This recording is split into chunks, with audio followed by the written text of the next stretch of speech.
Hey guys, tonight we embark on a journey back in time to the year 1099. You are one of the weary Crusaders who stand before the mighty gates of Jerusalem after years of grueling travel. The holy city gleams on the horizon like a distant dream, one you've chased for miles upon miles through battles and banners waving in the desert sun. However, let's be honest here, there's a real chance you probably won't survive this grand endeavor. But fear not. Tonight it's merely a story, a lullaby of history. So before you get comfortable, take a moment to like the video and subscribe, but only if you genuinely enjoy what I do here. Share your location and local time below. I'm curious where you all are. Now dim the lights, maybe turn on a fan for that soft background hum. And let's ease into tonight's journey together. You stand at the crest of a hill with the sun lowering into the west, casting a golden glow over the undulating sands and sparse vegetation. This is the culmination of a monumental quest that began many years and countless miles ago. Your heart swells with a mix of trepidation and exhilaration as you look upon those age-old walls. The air buzzes with anticipation and murmurs of your fellow comrades, each carrying their own tales of sacrifice and valor. The name Jerusalem sits heavily upon the lips of every soldier, whispered like a prayer or a promise. Despite the allure of the city itself, the road here was anything but a simple pilgrimage. The First Crusade, as it will later be called, was initiated in 1095 by Pope Urban II, urging Europe's nobility and common folk alike to take up the cross. The promise of spiritual redemption enticed many, while others were lured by the promises of land glory or the mere thrill of adventure. Your own motivation. Perhaps a complex mixture, though the church had cleverly marketed it as a guaranteed ticket to heaven. Hard to pass up on that offer. You remember the moments of doubt faced along the daunting trek. The sweltering sun seemed unrelenting, often proving less of an opponent than the formidable human obstacles encountered. From traversing the perilous Eastern Europe terrain, engaging in negotiations, or rather standoffs with local rulers, to enduring the starving depths of Anatolia's harsh lands, it was a campaign against both man and nature. Now the culmination seems surreal, much like the stories you've debriefed through idle campfire conversations. Did you know a whisper amongst soldiers tells of one particular battle where the Crusaders applied goat fat to grease their blades? Truly a clever trick, or perhaps another tale woven from exaggerated memories. Historians still debate whether this actually occurred, bringing to light the chaotic blend of fact and myth that surrounds your endeavor. The daunting task awaiting is to breach a city robust in its defenses, nestled strategically upon its hills. Like a mirage in the desert, the city looms promising fulfillment, yet shrouded in ominous uncertainty. An air of tense determination rides on the gentle evening breeze as orders cascade down through the ranks. You feel a curious mix of excitement and dread as the strategy for the impending siege unfolds, knowing full well that every crusader faces an uncertain outcome. Surviving the siege will be no small miracle given Jerusalem's fortified state. Enemy forces stand ready to defend their sacred ground, their numbers seemingly unafflicted by the passing attrition that haunted your ranks. Your mind drifts momentarily to the bustling activity inside the city walls. The residents, both native and foreign, preparing for a siege. They sense drawing nearer by the day. Families brace with supplies, while locked behind closed doors. Merchants hide their precious wares, and soldiers sharpen their blades, much like the equipment you carry into this unknown chapter. Just as they brace, so too do you. As dusk slowly envelops the land, the build-up to the assault takes shape in a rhythm of organized chaos. Catapults are pushed into place, soldiers ready themselves, and a tide of lethal anticipation sweeps across the encampment. Time casts its uncertain shadow over the unknown outcome. Will the city fall, or will it stand resilient against the Crusaders' assault? The holy city gleams under the light of the stars, a sleepy sentinel awaiting the chaos of the dawn. You close your eyes briefly, letting the last of your pre-battle nerves settle, before opening them again to the cold reality of your task. Whatever the dawn holds, whatever scars remain in the wake of this endeavor, you and the history you're yet to forge are part of something both grand and terrifying. With the reassurance of today's serenity, lingering sleep beckons softly yet resolutely. In the quiet that follows nightfall, you steel your resolve ready for tomorrow's charge. Whatever lies on the horizon, your crusade continues, one step at a time.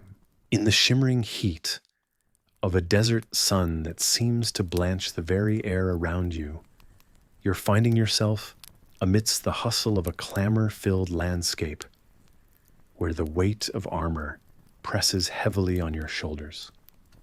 Just a little way off, Crusaders, their faces sheened with sweat and dust, toil relentlessly under the relentless gaze of the sun. Their focus constructing siege towers, makeshift giants, rising from the very earth beneath them, crafted from every piece of wood they could pilfer and scavenge.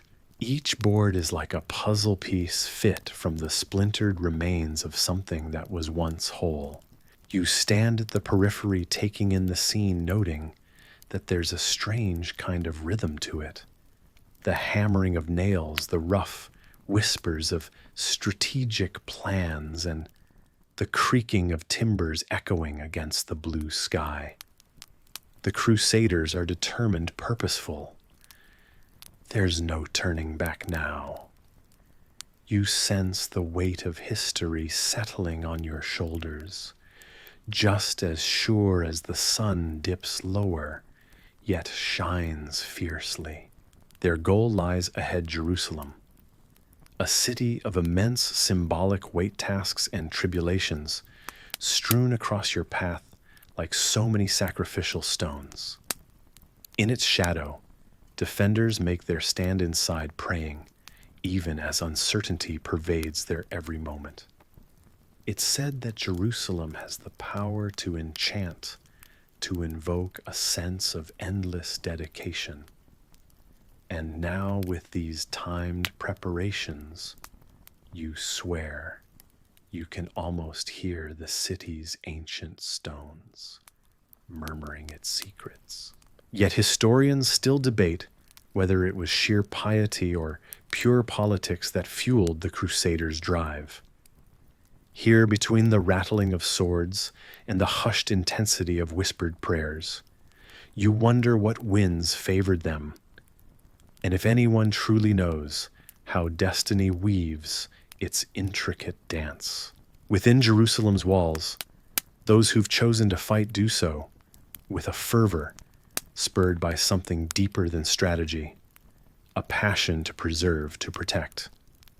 They rely on what little they have, hopes bolstered by firm belief. You can almost taste the desperation upon the wind. They've fortified their spirits against fear, if not against hunger. Strange as it may seem, legend whispers of secret passages woven beneath the cityscape, a labyrinthine refuge where defenders vanish like ghosts. Yet in these days of turmoil, every morsel, every drop of water conserves life. The air is thick with unspoken dreads and quiet affirmations. Something is bound to give. With siege dragging into weeks, all patience wears thin. The Crusaders watch the skies while longing for deliverance from the harsh sun, their strength draining, yet their resolve unbroken. The shadows cast by their siege towers each day stretch longer like omen-laden harbingers, waiting to pounce. You hear stories of fervent prayers echoing from both sides, voices raised towards heaven. In a moment of near disbelief, the chaos converges on a shattering climax. The Crusaders breach the fortifications, a tidal wave of sheer determination, crashing and spilling over the ancient defenses. The sound is a cacophony, a relentless surge punctuated by battle cries and the sorrowful dirge of inevitable loss. As the chaos of battle swells around you, stories of bravery and last stands swirl, each one etched into the memory of the sacred city's streets, now stained with blood. Even in these moments, academic uncertainties persist. Was it luck, strategy, or divine will that finally tipped the balance? In this immense theater of human resolve, laid bare against the divine tapestry of history, you can almost feel the city itself sigh, a reflection of ancient tales singing in your ears. The reality hits you now. History can be as unyielding as the sun that beats down upon the earth. Yet, as night's cooling descent offers respite, you sense something more. A gentle whisper of eternity loops over you, its quiet reassurance, mingled with the soft promise of tomorrow's dawn. And so here you stay, suspended in the tale that was spun long ago, but still echoes with the lingering warmth of lives experienced and bygone dreams, tremulously dreamt and sometimes fulfilled amidst the tumult. Through each breath you inhale the spirit of a time where every second carried the weight of choices, and every whispered prayer clung to the swirling air of expanse. So it is that legends are born and carried forward, and so it is that you linger with the tale awaiting the solace of peace that history is known to bring, even to places where the rocky cradle of events harmonizes with the silent hum of the universe beyond. In the city where echoes of ancient prayers still linger, you find yourself wandering cobblestone streets that have witnessed the passage of countless pilgrims. The air is heavy with a sense of reverence, for this is Jerusalem, a place steeped in both history and mystery. Amidst its storied walls and sacred sites lived a man named Godfrey of Bouillon. Unlike the kings of fairy tales who covet jewels and gold-crowned thrones, Godfrey chose a different path. Here was a man who, in a moment of incredible humility, refused to wear a crown in the very city where Christ had suffered. It wasn't out of a lack of courage or ambition. Rather, Godfrey could not imagine adorning himself with opulence in a place of such profound sacrifice. Instead, he took the title of Protector of the Holy Sepulchre, a humble acknowledgement of his role as a guardian rather than a ruler. The world around you unfolds slowly like a tapestry, and you can almost hear the low hum of prayers whispered through centuries. In this fragile state that Godfrey ruled threats loomed like shadows on the horizon. Enemies were many and allies few. Yet Godfrey remained steadfast, guided more by his faith and conviction than any textbook of political strategy. His decisions often baffled seasoned statesmen, leading to endless debates among historians. Was it sheer naivety or an inspired vision that drove his leadership? But Godfrey's indomitable spirit and dedication held Jerusalem together, at least for a time. As the night deepens, you walk lightly on the ancient stones, imagining the clatter of hooves worn by Crusader horses, or the rustle of robes from travelers of old. The story of Godfrey is a testament to the power of belief over appearance, reminiscent of those fabled knights whose adventures you dreamed of as a child. Yet here, the stakes were immeasurable. The destiny of souls, the sanctity of a holy land. A surprising detail catches your attention. Did you know that despite being a legendary leader, Godfrey was not a man of great physical stature? He was said to be of moderate height, strong but unimposing, not quite the image of a fearsome warrior king. Yet within him was a heart that burned with an intense commitment to his cause. His unassuming presence was paradoxically an armor, making him relatable to his men, respected by peers, and unexpectedly even his adversaries.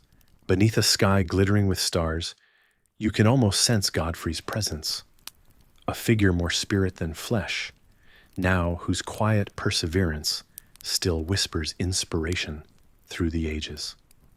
He ruled for a mere year, a blink in the march of time, yet his legacy carved a path that many would follow, a choice rooted neither in glory nor conquest, but in stewardship and protection. Your thoughts drift, and curiosity nudges you to ponder how history remembers its heroes. In a time bereft of modern conveniences or global communication, each decision made within Jerusalem's venerable walls resounded far beyond its borders. Even the smallest choice seemed magnified, rippling through both heavenly annals and earthly realms. Historians still debate whether Godfrey's strategies were born of insight or improvisation. Perhaps it was faith that fueled decisions seemingly suspended between triumph and folly. But for Godfrey, the protector of the Holy Sepulchre was more than a title. It was a covenant with every pilgrim who dared to dream of a journey to Jerusalem, regardless of the perils. So you walk quietly, as if treading on the remnants of Godfrey's vision. A gentle reminder flows through you, the notion that sometimes a simple refusal of grandeur in favor of humble duty can shine brighter than gold. Just as the dim light from ancient lanterns blends with modern resolve, Godfrey's tale spins on a bedtime story of history, waiting to lull you gently into reverie. As the night draws closer and your journey ends, imagine the lulling silence of Jerusalem, melding with Godfrey's unwavering faith, a perfect backdrop for introspection, for listening to the stories the wind carries. You tuck this knowledge away like a keepsake to ponder as dreams take you.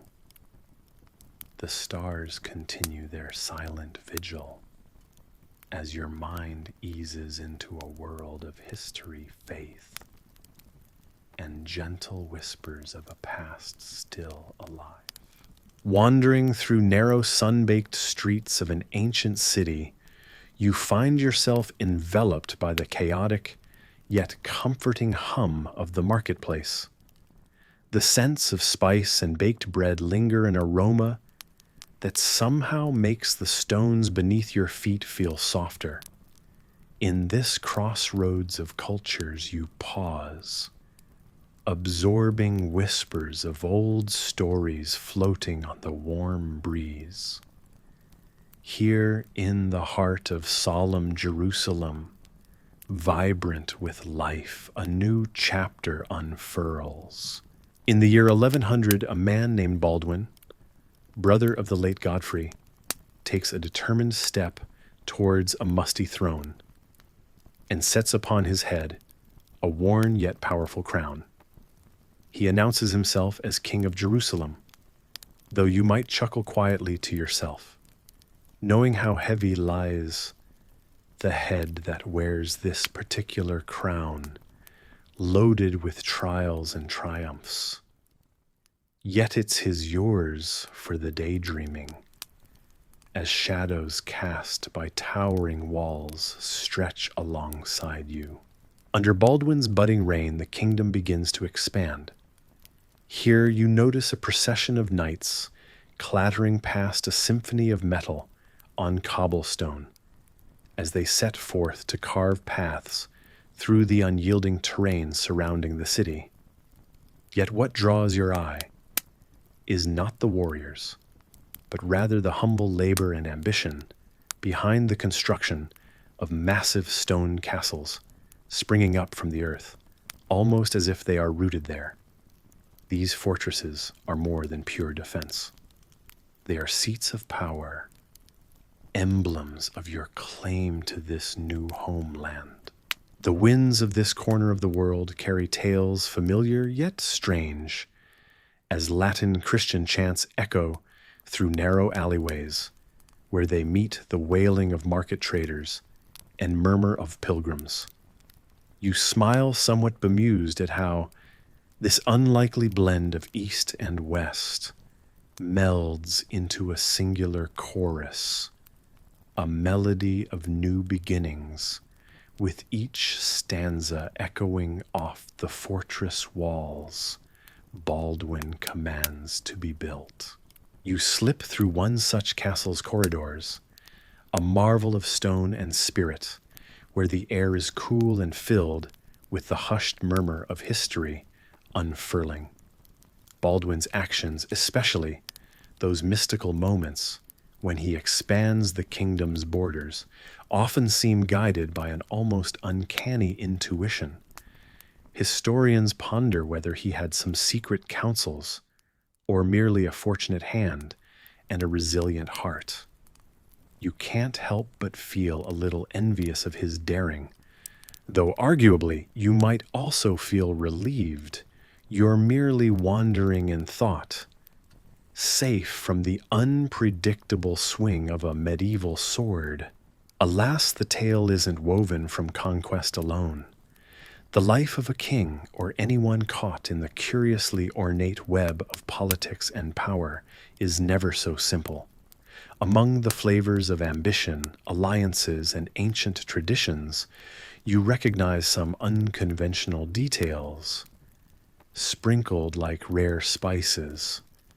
The usage of pigeons to carry messages between distant posts. For instance, an early practice of creating bonds over miles, a nod to the creative persistence of the time. Surrounded by these images and historical layers, you find yourself wandering deeper into the labyrinth of Baldwin's rule. It's not just stones and mortar that intrigue you, but the very pulse of this fledgling Latin Christian realm, born amidst the clamor. You listen entranced as debates of scholars reach your ears, arguing whether the king indeed introduced certain romantic customs from Europe's courtly love traditions to this arid land. You step lightly through sun-drenched corridors and verdant courtyards, where the air tingles with aromas and rituals from converging cultures. Here, battlements and marketplaces offer solace strategy and the simple comfort of survival, a sentiment that feels like a soft whisper against your skin.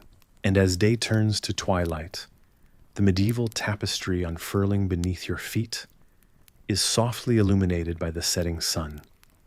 It leaves you to wonder, as Baldwin might have, about the potential of such a realm, a kingdom forged not just by conquest, but by the intriguing mix of defiance and hope amidst seasoned promises and uncertain future.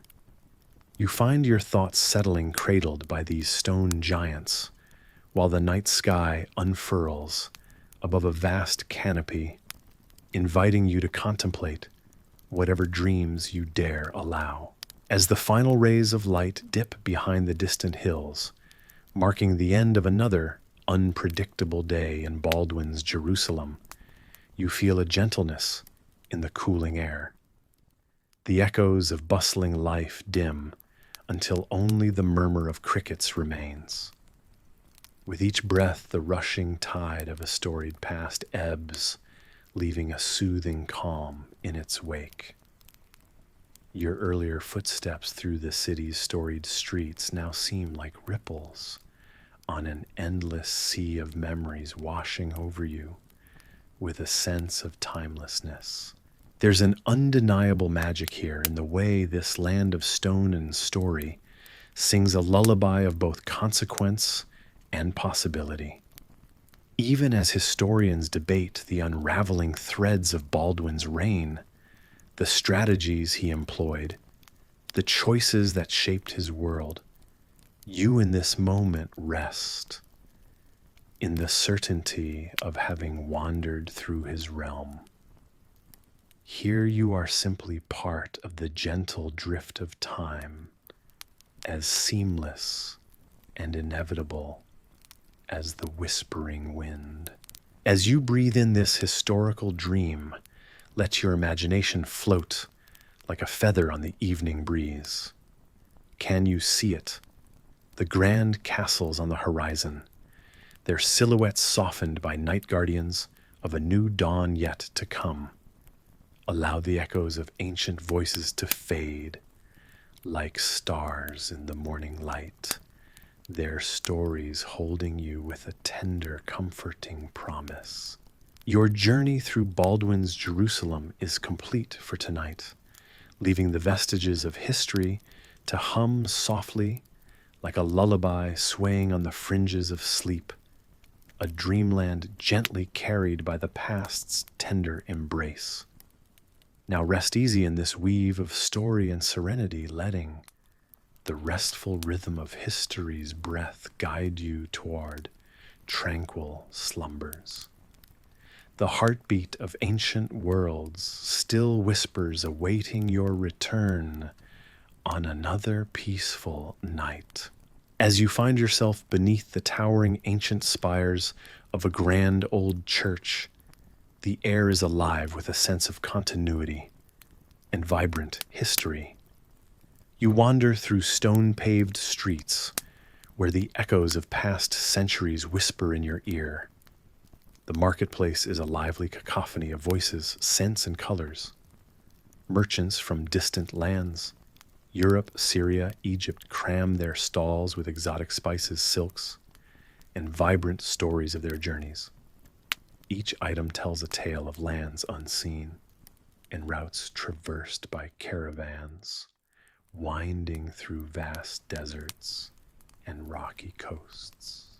As you pass through the market, you become part of this bustling mosaic of life where everyone has a distinct role to play. A tantalizing aroma draws you in, and you are surprised to find a modest stall selling what can only be described as medieval fast food pies, filled with spiced meats, wrapped in flaky crusts, conveying the fusion of culinary traditions from across continents. Just like your curiosity about the Middle Ages, historians still debate whether it was the Crusaders or traders who first introduced these spicy delights to the West. Nearby, a group gathers around a bearded storyteller whose tales capture the hearts of both children and adults. His tales weave through centuries of history like threads in a rich tapestry. Unraveling one thread, you hear about how one legendary trader, a woman when women rarely had such roles, disguised herself as a man to explore the Silk Road. Perhaps it's true, perhaps it isn't yet. It incites the imagination, much like whether King Arthur truly pulled the sword from the stone. As you meander along, the clang of bells heralds the arrival of a group of pilgrims, their dusty travel cloaks fluttering like flags, marking a distant homeland. Each step they take on the cobblestones resonates with quiet determination and faith. Their faces are a map of humanity drawn weary yet resolute. Each hopes to find their own miracle beneath these same ancient spires. You continue your journey past the church, where monks, silent sentinels of knowledge, tend to their daily ritual of copying sacred scriptures. The gentle scratching of quills on parchment harmonizes with the soft chanting of verses. This monastic life seems slow, deliberate, yet it's astonishing to realize that it was here, in such hushed surroundings, that Greek and Roman texts were preserved for the world. Monks in their quiet scriptoriums became the unlikely custodians of knowledge, ensuring that the thoughts of Aristotle and Plato would survive well beyond the crumbling of ancient empires. With the sun dipping lower, casting long shadows that bathe the city in a golden hue, you find yourself alongside ordinary townsfolk. They move with ease through their routines, working fields, mending nets by the riverside, or simply sharing stories by the flickering light of a hearth. Love blooms here in whispered secrets and furtive glances exchanged amidst the bustle of daily life, proof that even in the seeming mundanity of existence, extraordinary moments can be found. The day wanes, folding itself into the inviting embrace of twilight, and you adjust your perspective. Your understanding evolves as you witness this vivid tapestry woven with threads of faith, commerce, labor, and love enveloping everyone. It's a complex dance where the past and present momentarily touch, and you feel encapsulated in a time that continues beyond your gaze, just like the serene yet ever-changing flow of a wide, majestic river. As night settles over the city and the hum of the market fades to a gentle murmur, you pause beneath an ancient archway. Historians might still debate whether these very stones felt the tread of kings or the rush of fleeing armies, but right now, they are your foundation in a world where history and legend become entwined. Within these walls, life's rich tapestry unfurls, and you find comfort in knowing that beneath these storied spires, life doesn't merely continue, it flourishes. High on the rugged hills, where the wind whispered the secrets of ages past, you walk amidst the stone giants. These mighty fortresses cast their long shadows over the landscape, silent watchers, standing tall against the passage of time. You feel a sense of awe as you imagine the Crusaders who once stood here, gazing toward the horizon, ready to defend their bastions far from the comforts of home. It's easy to picture them clad in their armor, the clang of metal, a familiar song in the encroaching dusk. For the Crusaders, Survival meant more than just maintaining a foothold. It meant securing crucial trade routes that sustained their ventures in these distant lands. And so, to ensure their presence would not be easily forgotten, they raised immense fortresses like Crach des Chevaliers and Caretakers. You probably think you'd never survive an adventure in medieval times, with its endless conflicts and constant perils. But that's what makes tonight's story so fascinating and safe from the comforts of your cozy room. Crach des Chevaliers, with its thick walls and towers, stands like a monumental chess piece, left by some giant player on the board of the world. It was the pride of the Knights Hospitaller, its design a blend of European fortification techniques and local construction methods. Legend has it that its outer walls were so thick that they seemed impenetrable, and in fact they stood strong against many a siege. Historians still debate whether the secret to its strength was its layered defense, a design more advanced than many in Europe at the time, or if it was merely the intimidating presence of the Crusader knights. Perhaps it was both. The fortress became a symbol of power, the very stones whispering tales of battles fought and won. Caretakers, on the other hand, perched on its hilltop, commanded crucial crossroads between the Red Sea and Damascus.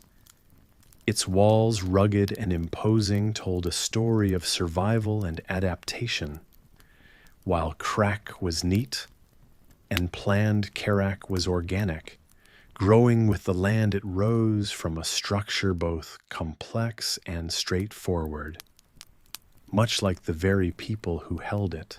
A surprising detail here is the mix of cultures that influenced Caretakers' architecture. Walking through its halls, you can almost hear the soft clatter of knights speaking in old tongues, mingling with the evening call to prayer from the town below, a testament to the blend of cultures that these stone giants witnessed. Imagine standing at the battlements, the rolling landscapes stretching far and wide, the air crisp, carrying scents of the wild herbs that grow in the fields beneath it, feels both thrilling and daunting. The utter vastness of it, all the blue of the sky meeting the brown earth far away, must have both inspired awe and homesickness in those long ago nights. These fortresses weren't just buildings. They were the embodiment of an era, a melding of styles, traditions, and ambitions. Before long, you realize just how interconnected this world was even back in medieval times. The fortresses weren't just about defense, they were hubs of communication places where news traveled as quickly as the fastest horse could carry it, a kind of medieval internet routing information in all directions. You can imagine the bustling activity both within these walls and outside them. Traders and travelers each, with stories of distant lands and promises of goods yet unseen. As you peer closer at the stonework, you notice ancient carvings where industrious builders left marks, personal signatures in a way. Could they ever have imagined their handiwork would last through the centuries, remaining long after they themselves had become dust? It's one of history's comforting certainties, no matter how vast the ambition. Everything eventually fades, leaving behind just traces of what once was. Strolling through these ancient corridors, you hear the echoes of history, telling tales of triumphs and failures of fleeting glories. These very walls, bore witness to the twilight of the Crusader kingdoms as realities of distance and culture took their toll. Still, they stood as symbols of what human hands and hearts could craft when faced with the relentless march of time. In this quiet reflection, you find yourself at ease, the tales of heroism and survival softly lulling you further into a place of calm. So let the winds from those high, distant hills carry you gently toward a night's rest, cradled by the history of those who came before, forging the path beneath your feet, now cushioned by the sands of time. As day turns into night outside the window, a soothing calm passes over you. Your eyes grow heavy, the world outside dimming gently. In this tranquil moment, these ancient strongholds become not just reminders of a distant past, but quiet companions, guiding you into a soft and peaceful slumber. The shadows of those stone giants stretch out beneath the moonlight, protecting secrets for another day. So rest your weary mind upon the pillow, releasing thoughts of grand tales and mighty fortresses. You are safe here, wrapped in the comfort of stories that hug you tightly within their gentle embrace.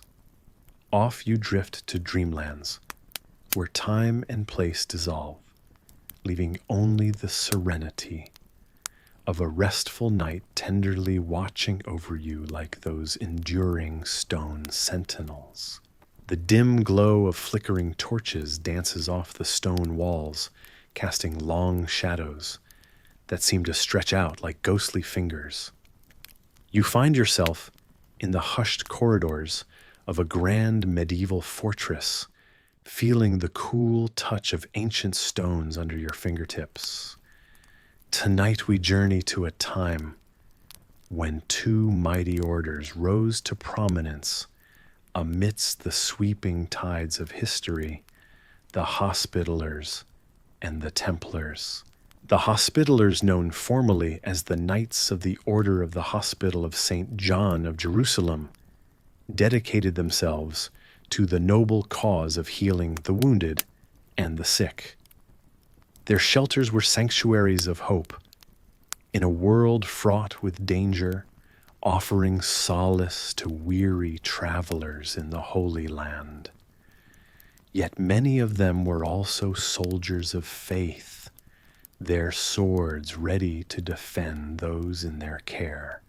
The Templars, on the other hand, were feared and revered as warrior monks. Clad in their distinctive white mantles emblazoned with a red cross, they fought with unwavering spirit. Rumored to possess great treasures and secrets, the Templars became symbols of both mystery and power. Sometimes you might find yourself wondering if you'd have survived such a time with its unpredictable perils and thrilling duties. There's a fair chance you probably wouldn't. So before you get comfortable, take a moment to like the video and subscribe, but only if you genuinely enjoy what I do here. And just for fun, share your location and local time in the comments. I'd love to know where in the world you are as we embark on this adventure. Now dim the lights, maybe turn on a fan for that soft background hum. And let's ease into tonight's journey together. You find yourself standing at the crossroads of these two fascinating histories. On the one side, the Hospitallers, busy in their deeds of mercy and medicine, were hailed for their compassion. Their black robes with a white cross were often the last glimmer of hope to those on the brink of despair, much like a lighthouse guiding a lost ship. Among their many roles, they functioned as a formidable military force, proving that gentleness and valor could walk hand in hand, an unusual mix, wouldn't you say? The other path leads to the mysterious Templars. Established in 1119, their very foundation is shrouded in tales of secrecy. Some say they uncovered sacred relics beneath the Temple of Solomon, while others whisper of esoteric knowledge long lost to the sands of time. Yet historians still debate whether these stories sprouted from kernels of truth or the fertile imaginations of medieval chroniclers.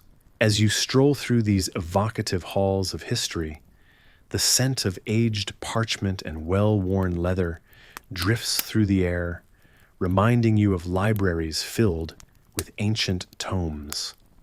The Hospitallers, in their quest for knowledge, contributed to the archives of medicine, preserving texts that would have otherwise slipped into obscurity. They were the custodians of healing practices, drawing upon knowledge from different cultures and times, much like today's global libraries, pull from diverse sources. The Templars, meanwhile, counted coins instead of scrolls, amassing wealth that rivaled kings.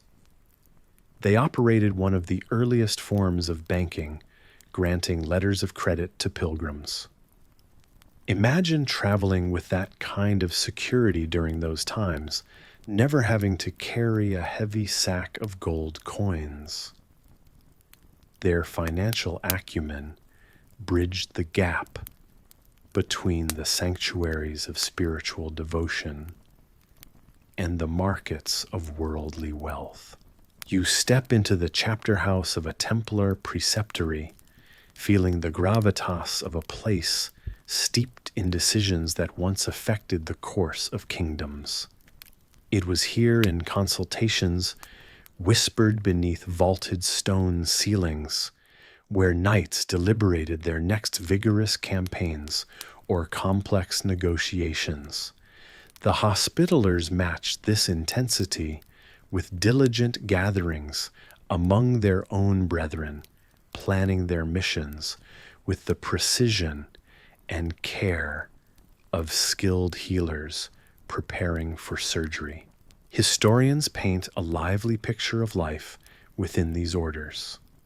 The Hospitallers, surrounded at times by the cacophony of a hospital ward, bore witness to the fragility of human life, alongside its incredible resilience. Their rituals and duties, both martial and medical, were a dance to which they held true night and day. The Templars, with their legacy hanging heavily like an ancestor's revered shadow, bore responsibility to protect the faithful and their sacred sites. The clash of swords and the whisper of shuffled feet on cobbled paths were sounds that tied the lives of these orders together, a blend of martial prowess and fervent spirituality. Each knight carried the weight of an oath transcendent of personal aspiration, putting faith into action and action into faith. Could you imagine the steadfastness required for such a life? You pause contemplating the intricately woven fabric of the stories that make up their legends. It's a testament to the complexity of human endeavors, blending contradictions into a coherent pursuit of ideals born from times long past. This world, both perilous and fascinating, invites you deeper, still promising wonders yet to discover. The legacy of the Hospitallers' gentle touch and the Templars' indomitable resolve is a tale etched into the stones, a whisper carried through the winds of an ancient past brought alive in the present moment. You find yourself wandering through the winding cobbled streets of a bustling city where the air is thick with the scent of spices and distant echoes of lively markets. Small shops and stalls line the streets, each offering glimpses into the rich tapestry of Jerusalem's people. Your senses awaken to the complex harmony or dissonance of a city teeming with diverse inhabitants. Latin Christians walk past alongside Orthodox Christians, Muslims and Jews, each carving their own niche within the city's stone walls during the time of Crusader rule. The Latin Christians here control the city, enforcing their authority on a divided populace. It's crowded and chaotic, yet strangely compelling. A kaleidoscope of languages fills the air as merchants haggle over prices and pilgrims navigate their spiritual journeys. You understand that while the holy city appears vibrant beneath the surface, tensions simmer. It's an uneasy coexistence. These communities are taxed, mistrusted, and at times persecuted under Crusader rule. Yet, what catches your eye is how life goes on. Orthodox Christians convene in their churches, keeping alive their traditions amidst the dominance of Latin Christian rule. You can almost hear their chants, rich and resonant, weaving through the alleys like a comforting echo of home. Historians still debate whether these spiritual practices provided a sense of resilience or became a source of persecution under Crusader hegemony. In another corner, Muslims diligently go about their daily prayers, the calm in their devotions standing in stark contrast to the bustling market scenes around them. You notice, perhaps with a hint of surprise, that some Crusader lords even negotiated truces with Muslim leaders, allowing for a fragile peace at times. It's an unusual detail in this narrative of conquest that reminds you diplomacy sometimes finds room to blossom where divisive ideologies do not. As you move deeper into the heart of this ancient city, you discover that the Jewish population, though small, remains steadfast. They sit gathered around tables, gently illuminated by candlelight, discussing the matters of their community. While they suffer from the heavy taxes imposed by their rulers, they hold on to their customs and faith. It's intriguing to notice how they've survived through adaptability and quiet endurance. Just like the unpredictable nature of a market day, their lives are marked by constant navigation through the labyrinth of decrees and edicts. You drift along the edges of their conversations, absorbing bits of gossip and whispers of long-held grudges, as well as the poignant accounts of families finding ways to keep their traditions alive under watchful eyes. Their stories highlight a paradox. Jerusalem, a city so coveted for its spiritual significance, is also a place of profound earthly struggle. As night falls and stars begin to punctuate the velvet sky, the city hushes into a softer symphony. The sounds of footsteps on cobblestones become more deliberate, echoing through corridors cloaked in shadow. You imagine the same moonlight touching every corner of this historic city, casting a silver glow that blends its disparate parts into one. Yet the stories of its inhabitants, told and retold, remain distinct in their collective memory, a testament to their survival and spirit. Even the most tranquil of places could not escape the quiet rustle of ambition creeping through ancient stone halls. You find yourself standing amidst the grand court of a medieval kingdom, where politics glistened sharper than the edges of any blade. Above, banners hang heavy with history, their embroidered seals reflecting the sunlight that streams through stained glass windows. Tonight you're a shadow in the corridors, where noble families exchange whispers, alliances are brokered over goblets of wine, and the echoes of clandestine laughter hint at secrets you might never uncover. Married into these alliances, the daughters and sons of nobility played their part in a vast game of power, their destinies as much pawn as person. Political marriages, you realize, don't always mean love. Sometimes they forge alliances as fragile and precarious as spun glass. You probably won't survive this. In these times, and through these choices, lives are traded like currency. As you wander deeper into the belly of this castle, you sense a palpable tension lingering in the air. Decisions made behind these thick wooden doors ripple outwards, touching even the most distant corners of kingdoms. Somewhere on a golden throne, imbued with symbols of power, the Patriarch of Jerusalem navigates his own course through turbulent waters, despite being far removed from those very corridors where plots are conceived. Historians have long argued whether these precarious alliances truly shaped the fate of nations or merely spun illusions of unity. Yet there's no debating the significance of one alliance that changed the landscape of the era, a union that was as surprising at the time as it was perilous. You continue through the hallways, and as your footsteps echo along the stone floors, you find yourself leaning closer to hear bits of conversation. An unusual snippet catches your ear, about Lady Isabella, a figure of fascination and mystery. It is said she once made a grand entrance at a royal feast, wearing a gown adorned with real pearls.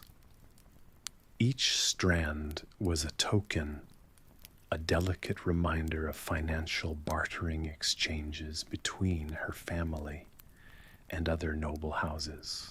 The chatter softens, swept away by the ambient hum of a court settling into its nightly rhythm.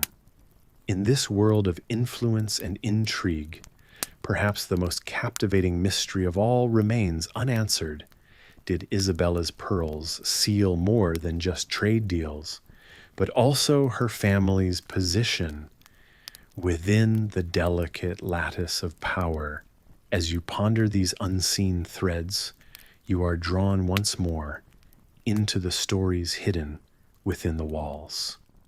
To the citizens beyond the castle walls, this political theater might as well be a world away. Yet the ordinary folk, too, were never fully insulated from the capricious waves of royal decision-making. The conversation earlier about Isabella prompts you to recall a tale about her cousin, known for his surprising act, eating an entire roast swan before the king, leaving the court aghast. Such antics, although frivolous, were reflections of the unsteady bonds. Historians might speculate that this display was a bid for power, a show of fearless consumption in uncertain times. As the castle settles into the somber lull of evening music, drifts softly through the hallways, lutes and flutes harmonize to form a gentle backdrop, a counterpoint to the serious undertones of alliance and ambition. You allow yourself to drift along with the melody, aware that the threads of these centuries-old plots are still unwinding in the delicate dance of history. Out in the courtyard, you pass by a fountain, its water catching moonlight in shimmering arcs. There's a story about this very spot, where a lesser-known nobleman supposedly met with an envoy from a distant land.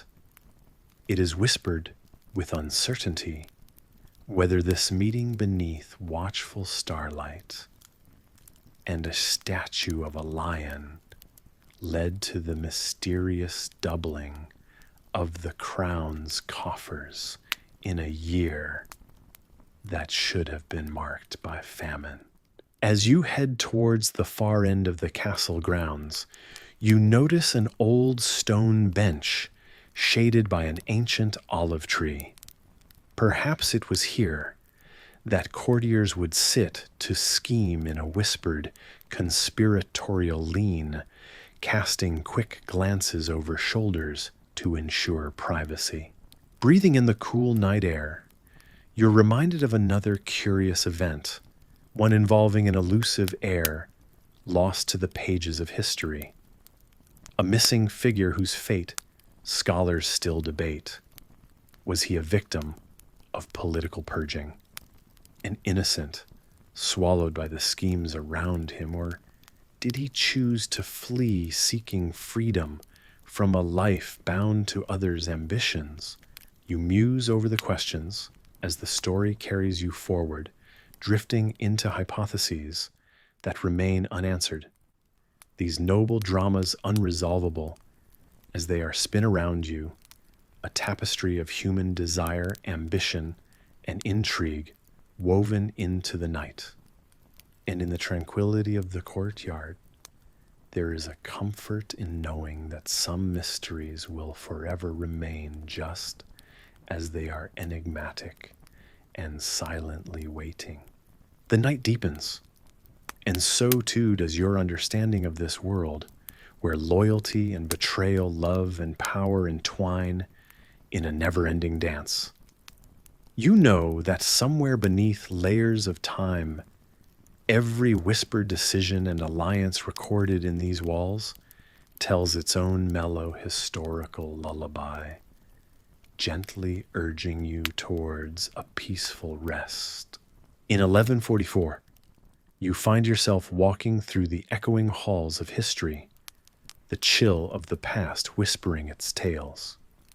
The ancient city of Edessa has just fallen its walls, breached by forces from the east, leaving Europe in a state of tremor and unease.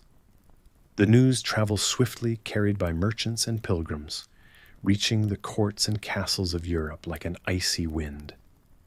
You can feel the stirrings of unrest and determination building as plans for the Second Crusade begin to take shape, a grand response to retake what was lost. Of course, you probably won't survive this perilous journey through the centuries, facing ancient battles and fierce leaders. So before you get comfortable, take a moment to like the video and subscribe, but only if you genuinely enjoy what I do here. Feel free to share your location and the local time as you listen to this historic tale. Now dim the lights, maybe turn on a fan for that soft background hum, and let's ease into tonight's journey together.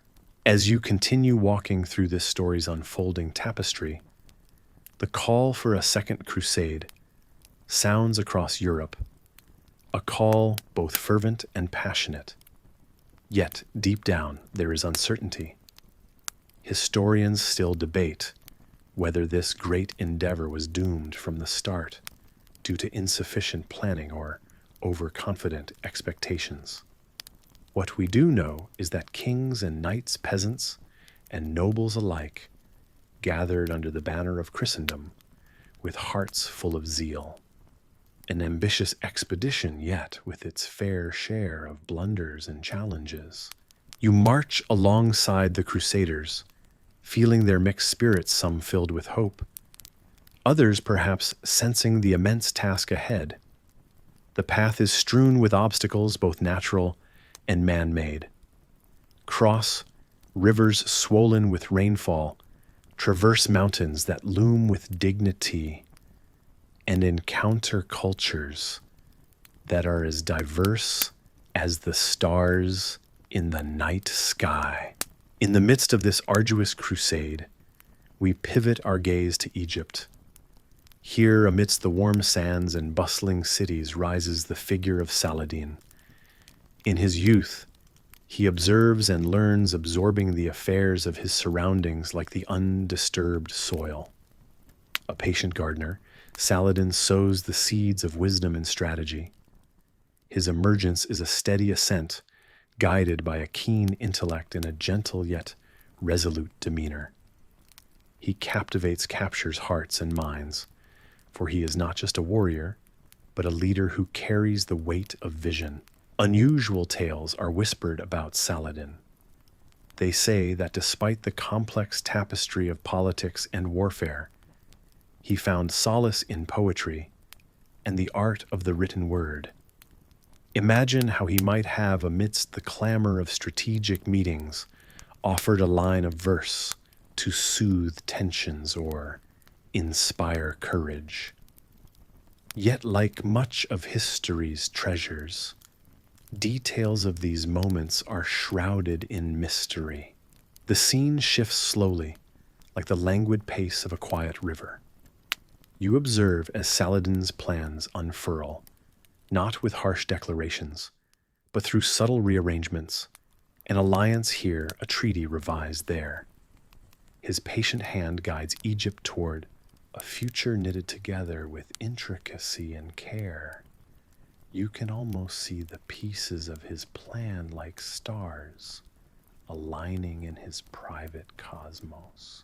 Returning to the ghostly shadows of the Crusade, you feel the weight of its eventual collapse. Despite the prayers and fervent hopes, the Second Crusade crumbles over the stones of discord and mismanagement. A lesson learned, perhaps forgotten in the rush of time. The world is vast, an endless scroll unrolling, filled with human lives and the stories they weave. You stand still for a moment, sensing the reverberation of these intertwined narratives, a moment captured within the infinite expanse of history. Yet as the stories echo, you find solace in knowing that the crescendos and the silence each have their place, just as Saladin's gentle wisdom balances the chaos of conflict. As you accompany the waves of history's tide, remember the cords that bind these tales, the valor, the failures, the visionary quietude of a patient leader. These stories come to you not as finished songs, but as melodies still resonating through time, long after the final note has been played. The echoes linger as you drift gently to sleep, feeling the soothing cadence of the past, wrapping round a comforting quilt, woven from the fabric of history's perennials. You stand on the sun-baked stones of Edessa's ancient streets. The afternoon heat shimmers above the walls just like the mirage of dreams unachieved. This city, once a safe haven and a beacon in this rugged frontier, now seems to cradle a sense of uneasy silence. The stones beneath your feet have stories etched in their very fabric, tales of conquest and resilience. Yet today, a whisper seems to travel through the alleyways, a whisper of uncertainty like a chill carried on the desert wind. The history surrounding Edessa is as intertwined as the intricate designs of a Byzantine mosaic. It was here, in this crucible of cultures and conflicts, that the very first Crusader state was forged, a fragile dream of holding a distant land. Yet like all dreams, reality has a way of intruding.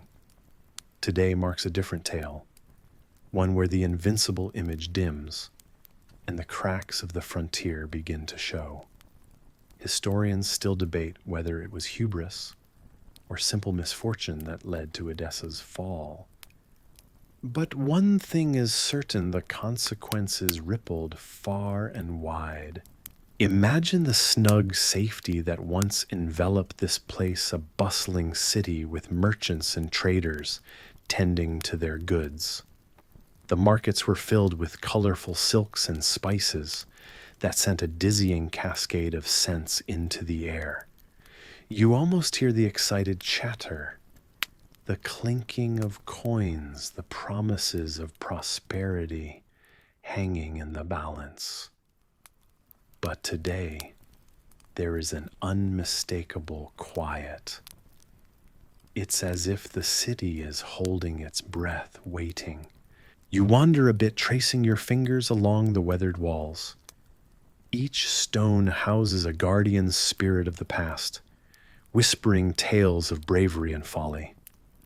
This place, bravely established with fortitude and a vision, now finds itself isolated. The fear is palpable, as if every stone fears the advance of shadows that loom beyond the city walls. The irony isn't lost while seeking protection. Edessa teetered too close to the precipice of irrevocability. As you stroll along the battlements, standing on the shoulders of sentinels past, you gaze across the wind-swept horizon. The impenetrable fortress that once stood so proudly now seems like a brave facade masking trepidation beneath. In these moments, your mind wanders to Baldwin of Bouillon, the first ruler of Edessa, who once promised safety and a new dawn. Little did he know the flickers of doubt that would spill like ink from one cracked vessel to the next. It's curious, isn't it?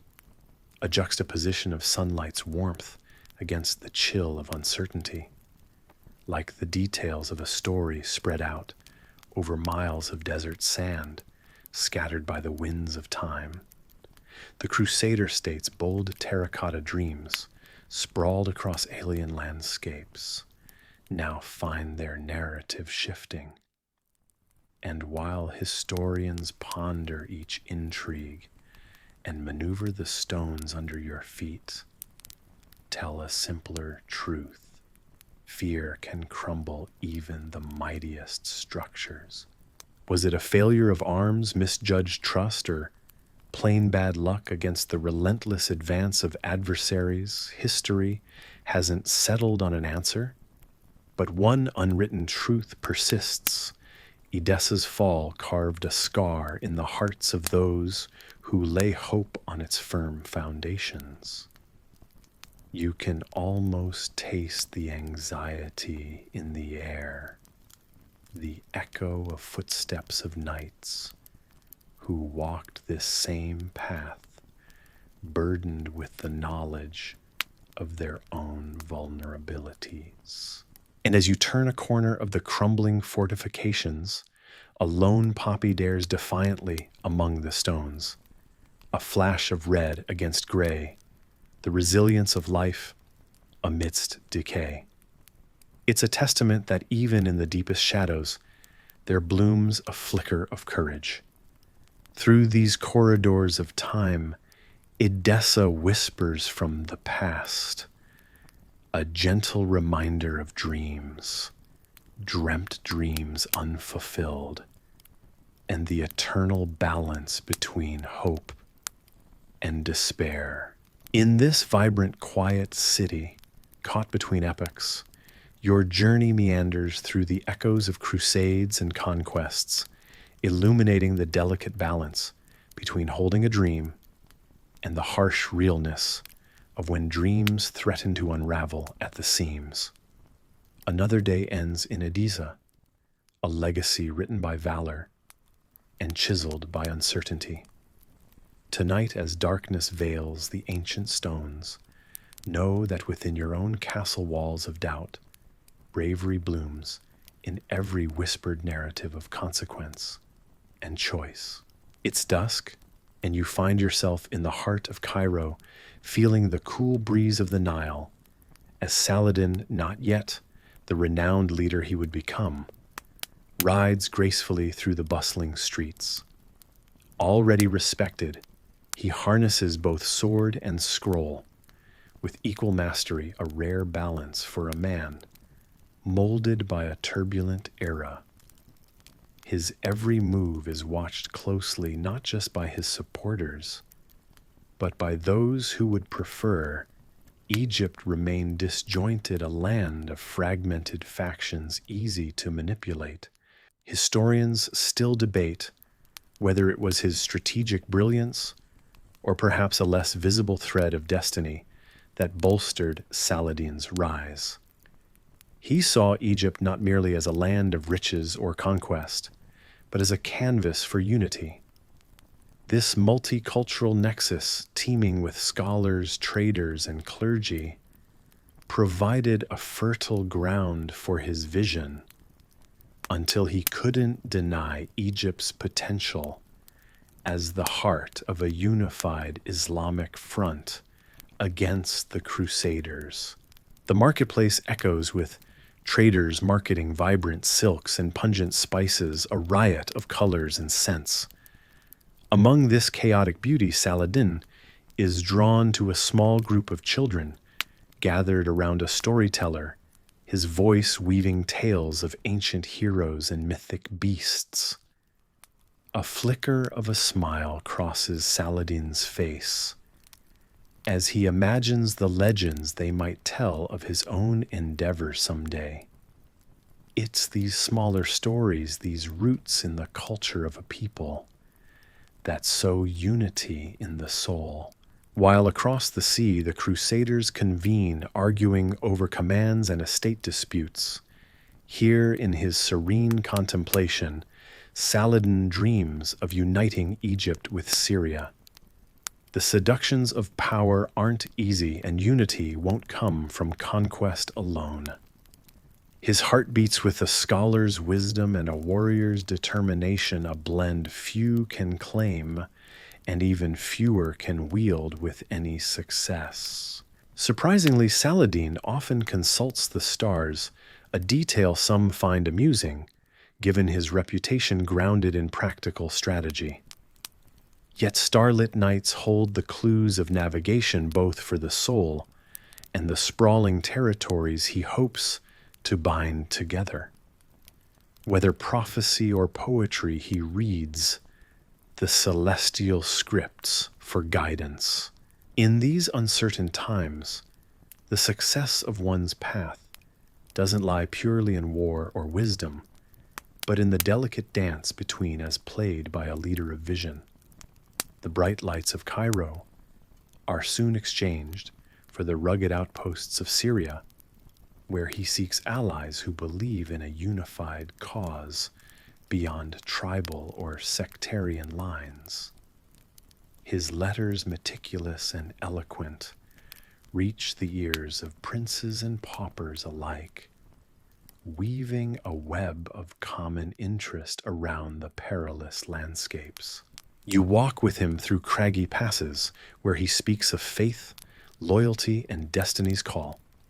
Each word echoes not just with conviction, but with an invitation, a uniting force against the Crusaders' advance, fractured by their own internal quarrels.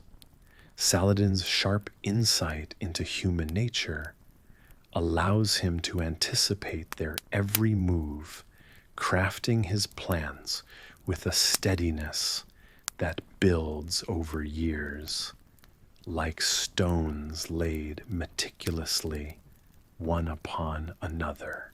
As the moon rises higher, casting its silvery glow over the battlements, Saladin further cements alliances, not through intimidation, but by showcasing valor and wisdom rarely paralleled. His army becomes a tapestry of eclectic talents and cultures, each thread carefully considered and admired for its strength. It's a remarkable feat. Historians agree on this point, at least how Saladin's charms transcend borders and feuds, nurturing a camaraderie that stands the test of clashing swords. Perhaps it's in the quieter moments, the soft whispers of winds across the Nubian deserts, or the regal calm of his presence, as he quietly listens to tales woven by a fire, that you glimpse the soul of leadership.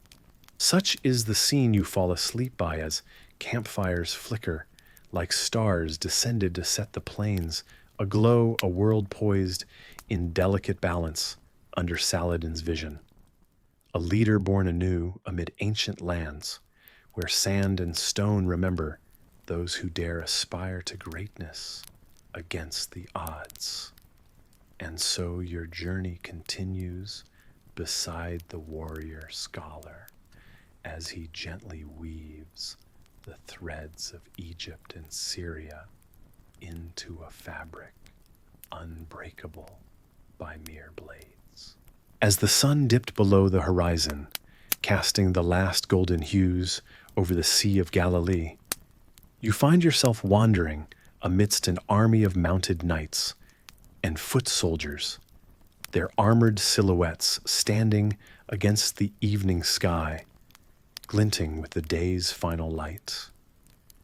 You're enveloped by the murmur of anticipation and the scent of leather and steel, your senses alive in this moment of history, right before the chaos unfolds.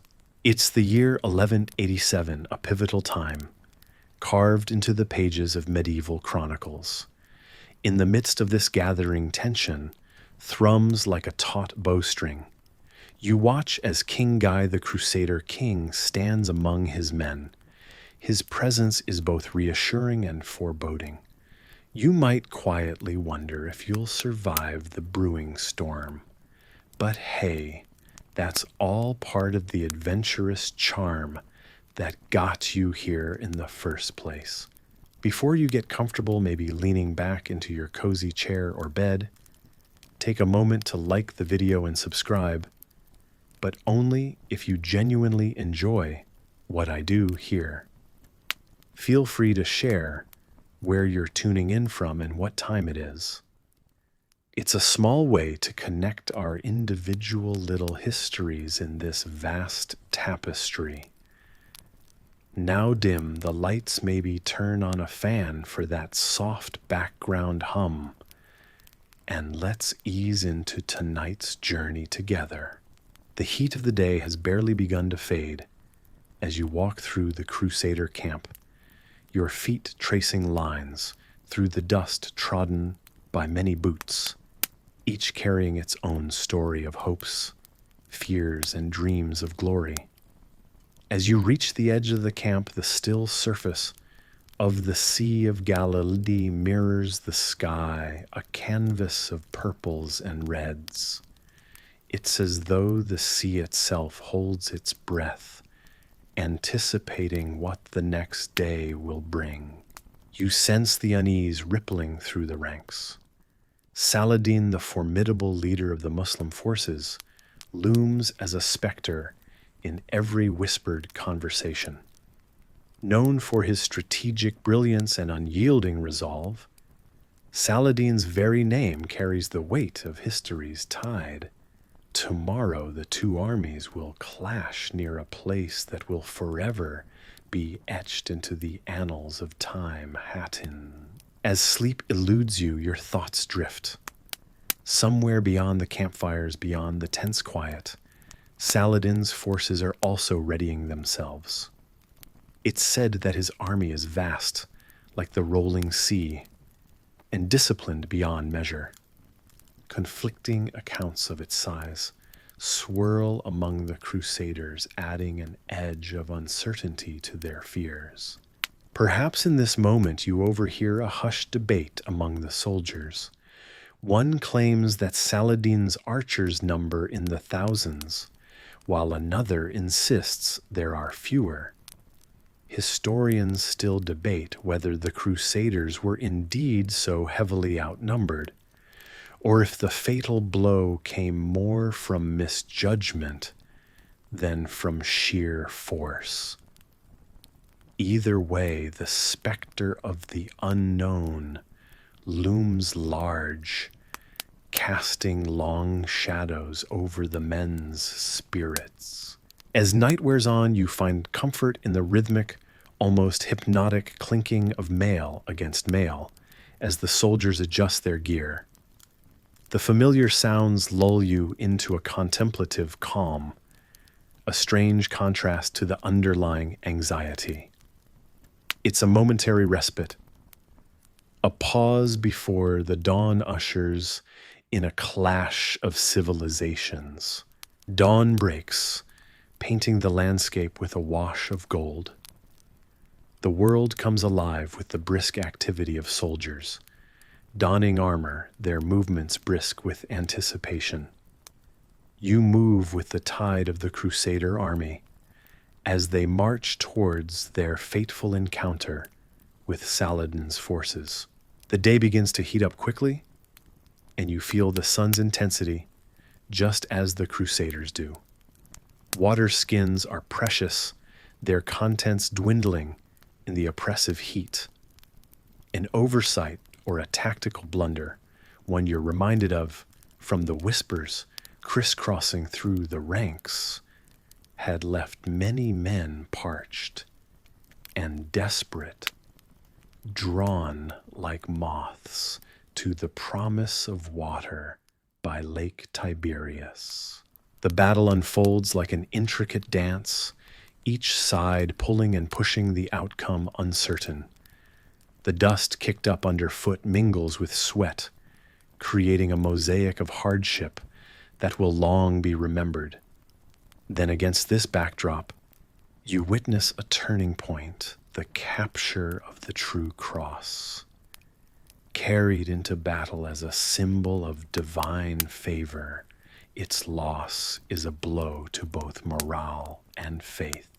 Amidst the chaos, you watch as King Guy is seized. The outcome hangs heavy in the air. It's as though the kingdom's heart itself is still held by unseen hands that grip tighter with each passing moment. The Crusader army, once a formidable force, now finds itself scattered the heat and the relentless advance of Saladin's forces, driving them to defeat. As the sun sets, you find yourself standing alone amidst a landscape transformed by history.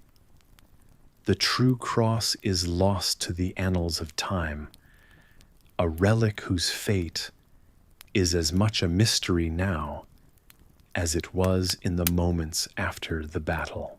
Saladin emerges the victor, his banners flying high in the breeze, marking a pivotal shift in control. The kingdom once held by the Crusaders now lies defenseless, its heart exposed and vulnerable. Yet even in defeat, there's a strange sense of continuity of history flowing ever onward. With each exhaled breath, the tension dissipates, leaving only the soft rustle of the wind as your company. The Sea of Galilee, witnessing yet another chapter of human endeavor and struggle, reflects the calm, starlit sky, soothing in its eternal vigil. You realize that you're a part of this ever-spinning wheel, connected through time not just by events, but by enduring human spirit. The quest for glory, the clinging to hope, the resilience to start anew from the ashes of yesterday.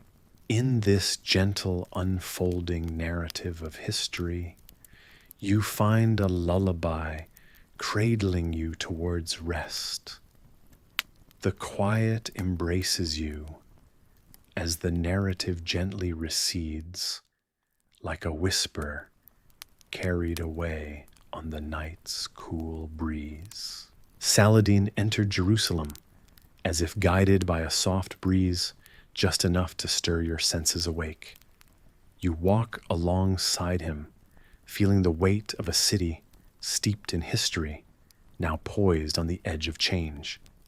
The stones beneath your feet echo stories of ages past, as do the voices, some full of joy, some burdened with sorrow that fill the air around you. As you wander through the ancient streets, the crisp morning light begins to illuminate the profound emotions on the faces of those gathered. Christians with heavy hearts retrace the steps of their forebears, silent tears marking their cheeks. Their sorrow is palpable, a reminder of the historical tug-of-war over this sacred place. For them, it is a moment of loss and uncertainty. For the Muslims, however, this day sparkles with the promise of victory and reverent celebration. Saladin, in his wisdom, has decided that this is a day for mercy. His entrance into Jerusalem is peaceful, marked not by the clamor of swords, but by the gentle rustle of olive branches. Among the people you notice the Jews, many who have long been banished from this land, slowly returning, their footsteps tentative but hopeful, like those first blossoms daring to emerge after a long winter. You can't help but wonder about that delicate balance. Can these varied peoples coexist here once more?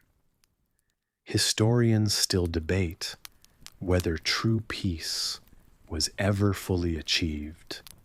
Yet on this day, the whispers of what could be echo like a distant promise.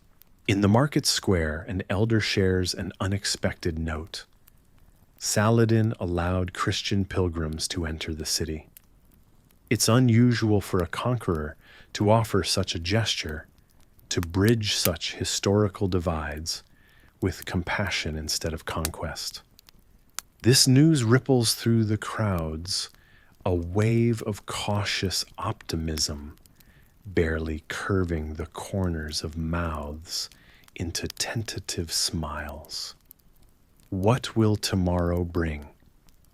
It's a question that hovers like the fine dust in the air. The dawn of this new era feels to you both fragile and determined. Negotiations and treaties lie at the heart of these beginnings, a web of agreements carefully etched to hold this mosaic together. Yet history has shown that such constructs are as fragile as the parchment they are written on. You, the observer, walk among them, carrying their stories forward in the folds of your memory. Even the air you breathe seems to carry hints of the spices from the market stalls, the scent of cardamom tickling your nose, as though inviting you to imagine the flavors of coexistence. You find yourself pondering how this delicate harmony might play out, a cacophony of voices, learning to create music together instead of noise. Somewhere nearby, a small child, oblivious to the gravity of the day's events, releases his laughter into the wind. It's a sound that somehow seems to fit like a dash of color in a sepia-toned photograph. Perhaps this is what hope personified means, a gentle reminder that life in its simplest forms will carry on. As the sun sets behind the city's silhouette, painting the sky in hues of amber and rose, you are reminded of the day's unexpected gentleness, a wellspring of events charted less by force and more by fits of unexpected kindness. The end of this day lingers sweetly like the last note of a warm lullaby, inviting not only wishes, but dreams of peace. Historians note that this was no ordinary conquest, no triumph scored by the spilling of blood. This was a moment, however fleeting, where reconciliation seemed within reach. The people of Jerusalem, Christians, Muslims, Jews, are now united in their uncertainty, yet divided by their memories. As you walk away from the old city walls, the weariness of the centuries weighs less heavily on your shoulders. You can't help but feel that Jerusalem story, much like the quiet, confessed tears and rejoicing smiles you've witnessed today, is far from over. This chapter may conclude with the hope of coexistence, but the book remains open each page, inviting you to imagine what tomorrow might bring. The night air wraps around you like a comforting shroud, whispering of stories yet untold. You pull it close, heart steady and calm, knowing that you've witnessed something extraordinary. A day when history took a deep breath, exhaled gently, and deliberately chose a path less traveled. As the city sleeps cocooned under a canopy of stars, it dreams of peace. And tomorrow, perhaps, it will awaken further along on that gentle, hopeful journey. Surrounding you is the sound of silence, necklaced by the occasional hum of nightbirds, the wind playing its soft refrains among the stones of ancient walls. The silence is soothing like the pause in a lullaby, calming, reassuring in its permanence. And so you linger at the threshold of today and tomorrow, listening to that soft, lingering note. Nothing more is needed now, because while the city dreams, so can you, wrapped in the balm of its tranquil night air. You find yourself stepping into a tumultuous time, the wind of the Mediterranean Sea gusting against your face as you stand among the ranks of soldiers.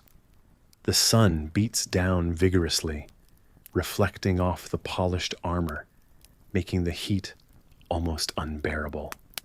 But your eyes are fixed on the figure before you, King Richard of England. They call him Richard the Lionheart, and for good reason. His determination is as fiery as the sun's rays that scorch the earth beneath your feet. In this moment, Richard gazes at the distant walls of Acre with an intensity that communicates his resolve more powerfully than any speech ever could. Acre, a city that had seen its share of triumphs and tribulations, stood resiliently in the crosshairs of the Crusaders. The siege had dragged on, testing patience and courage, yet the prospect of victory filled the air with a scent more intoxicating than the briny ocean breeze, a scent of glory. With a roar that surges through the ranks, the command is given to advance, and the collective exertion of the Crusaders surges forward like an unstoppable wave. You experience the thundering impact as Richard leads the charge, his banner emblazoned with 3 lions fluttering fiercely. Despite the odds, the city's defenses crumble, and the gates of Acre finally yield to the relentless siege. Just as Richard promised, through his sheer determination and strategic prowess, Acre is retaken, adding one more feather to his well-feathered cap of military achievements. The streets echo with the celebration of triumph, the exultation of the reclaiming that many said would never come to pass. The eerie notion that you probably won't survive this runs through you like an undercurrent, a tiny voice reminding you of the unpredictability of war. Against all odds, this day was seized, though the path forward remained fraught with challenges. Historians still debate whether it was sheer inspiration or the hard-learned lessons from the past that drove Richard to his next move.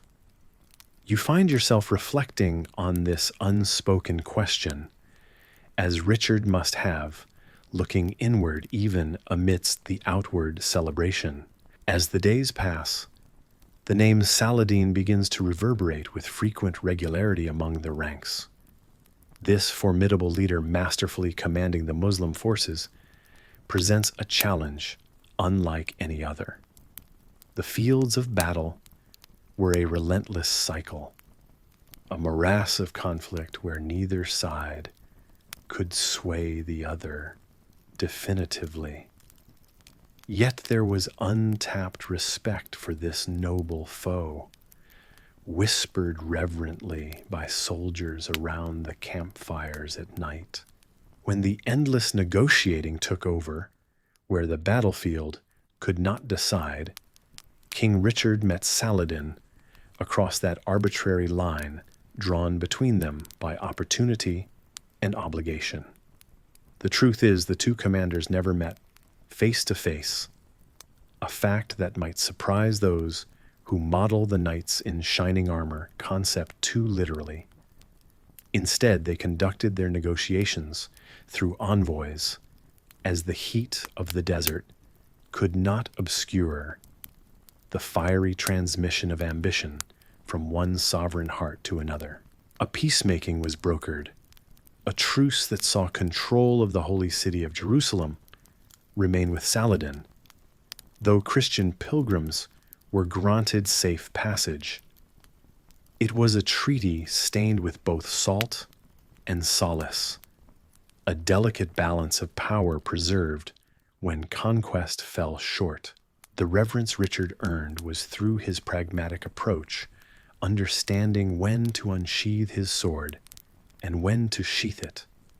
He left these lands not with a crown, the gleaming goal so ardent in ambition, but with a treaty that was tempered by circumstance.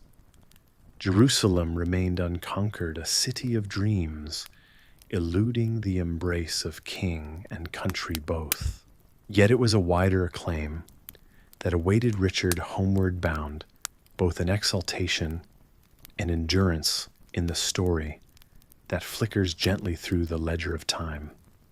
As your journey simmers softly to an end, accompanied by the whispers of history, you find yourself immersed not in the clangor of glorious crusades, but the subtle realization that sometimes the true battle lies in making peace with what cannot be fully owned or wholly understood. Settle back into the comfort of your world, where the clamors of ancient quests echo gently in your mind. The lamps are dimmed, leaving just the soft glow of a story, lingering in the warm hush of night. Let the tapestry of heroes and history weave around you like a mother's gown, promising repose to the weary of heart. Let the rhythmic murmurs of this tale lull as if rocking ever so slowly on the gentle waves of a distant sea, the same sea that bore valiant hearts to unknown shores. Before the curtain of slumber gently encloses, remember how possibility dances on the horizon like the first light of dawn, where dreams and destiny meet with one gentle breath, and brave hearts find peace. In the cool night breeze that sweeps across the hills and valleys, where ancient stones tell stories of conquest and faith, you find yourself walking through the grand gates of Acre. After the fall of Jerusalem, this bustling coastal city has become the heart of the kingdom, a shimmering jewel of trade and wealth, poised on the Mediterranean Sea. As you make your way through the crowded streets, the aroma of exotic spices, cinnamon, saffron, and cloves, dances in the air, brought from far corners of the world by merchants eager to barter their wares. You pause for a moment, gazing at the colorful goods displayed on every stall, imagining the distant lands they've traveled from. Can you see it? The spirited exchange of coins and camaraderie among traders.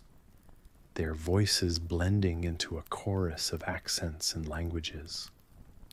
Acre thrives a beacon of prosperity amidst the tumult, and you're part of this vibrant tapestry. Yet as your steps echo through the courtyard of a grand fortress, you sense something deeper, flickering beneath the city's bustling exterior. The Crusader dream that once burned bright like a star seems to be the faint glow of a candle nearing its end. Historians still debate whether the Crusaders' intentions were pure or tempered by human frailty. Yet here you are standing amidst the remnants of ambition. Inside the fortress's stone walls, the Knights Templar hold council, their legendary white mantles emblazoned with red crosses, catch-your-eye symbols of their solemn vow to protect the Christian pilgrims. But did you know that beneath their chivalrous appearance, tales of hidden treasure buried beneath these stones abound? Listening to the steady hum of discussions, you hear stories told in hushed tones, a reminder that even mighty warriors hold dreams close to the heart, though whispers say not all is as it seems. Those dreams may wane, but in their shadows lie the whispers of unfound treasures, tangled tales of glory and greed that have molded their path. As the sun slips beneath the horizon, painting the sky a deep indigo, you're drawn to the citadel's towering ramparts. Here, standing on cool ancient stone, you watch over the city. The sea shimmers under the moonlight waves, lapping gently against Acre's fortified walls, a serene lullaby to end the day. Down below, the city's heartbeat pulses with life. Candles flicker in windows, casting a warm glow on cobblestone streets. It's a community like any other families, gathering for supper children, chasing dreams they cannot yet name, and old men weaving tales from memory's thread. You find comfort in such timeless scenes, reminding you that amidst upheaval, some things never change. But as you lean against the parapet, a strange sound reaches your ears. It's the call of a far-off horn, faint yet persistent, undoubtedly the warning of incoming ships. Perhaps allies, maybe foes. The city's pulse quickens for a moment, but with a deep breath you find tranquility in the rhythm of waves and whispers in the wind. There's an irony in Acre's splendor you find almost endearing. For within these walls of celebrated victories lie reminders of inevitable endurances. Just like when you wanted to learn archery, not realizing it meant more time strengthening your resolve than achieving bullseyes. You smile at the thought, realizing that the city like you persists, not always triumphant, but ever striving. Now as night deepens and the stars take their posts in the sky, imagine yourself closing the last ledger, knowing today's work has concluded. Feeling the cool stone against your back, it's time to retreat to mind's quiet corners, where reflections and dreams intermingle. And in the gentle sweep of a breeze carrying sea salt and mystery, the stories of Acre settle around you like a comforting cloak. Time will march on, but in the history of this city, and in the heart of the quiet night, you find space to embrace the journey, to let possibilities simmer. This place so rich in history and human endeavor promises stories yet lived and remembered, just waiting to be discovered again by dreamers like you. So let the night carry you forth with dreams as wide as the horizon and as enduring as the stones beneath your feet. In the cool evening breeze, on the island of Cyprus, you find yourself wandering down paths once traveled by kings. It's hard to imagine that the legacy of Jerusalem now weaves through these Mediterranean shores, where the once proud crown has found its reluctant exile. You hear whispers through the olive trees rustling, as if to recount tales of kings packing hurriedly, golden crowns tucked away hastily with anxious hands. King Hugh's footsteps echo here, a man who once sat on a throne of immense import, now forced to make do among these gentle hills and ancient ruins. As you walk, you embrace the cyclical story of history, right where shadows of grandeur lurk in the soft Cypriot air. It feels strangely cozy, yet a tiny voice nudges caution, given that you're surrounded by relics of power's fragility. The wind carries a serenade of whispers as if asking you to remember the world that once stood where your feet now tread, a kingdom more a specter than reality. Though kings no longer reign here, the stories of the old kingdom remain inscribed in every stone. You pass a modest vineyard, imagining the wine these exiled monarchs might have savored as they reminisced about their lost capital, a city of religious and historical marvels. The gentle clink of glasses once accompanied conversations about battles fought and alliances forged, now replaced by the gentle flutter of leaves above your head. You can almost hear the echo of the past as if a banquet were unfolding just beyond the veil of time, with nobles speaking in hushed whispers about the Pope's endless calls for another crusade. Historians still debate whether these requests were serious or mere echoes of an era fading away. Nobility, once knights and lords, now entertain quieter pastimes, pondering how Europe itself seemed to have changed, no longer a patchwork of eager knights awaiting a papal call to arms. Instead, kings like Hugh found themselves staring at maps, seeing their kingdom in name only etched in faded ink, more shadow than substance. The land you walk is soaked in a sense of possibility and loss, an embodiment of change, wrapped in memories of what once was. As the moon casts its gentle glow upon the path, you reflect on how those who once ruled this island coped with such profound transitions. Perhaps it's here that they first realized Europe was no longer the same battleground it had been. Ambitious adventures across foreign lands were yielding to more settled politics at home. You pause by an ancient fountain, dipping your hand in its cool water, pondering how such a trickle might have once felt to kings looking to soothe the turmoil of unexpected change. That same uncertainty curls itself into your thoughts, dwelling on what might have been had history taken a different path. It resonates with an unpredictable melody, one you're not entirely sure about, much like how historians bicker over the precise reasons Europe turned away from Jerusalem's call.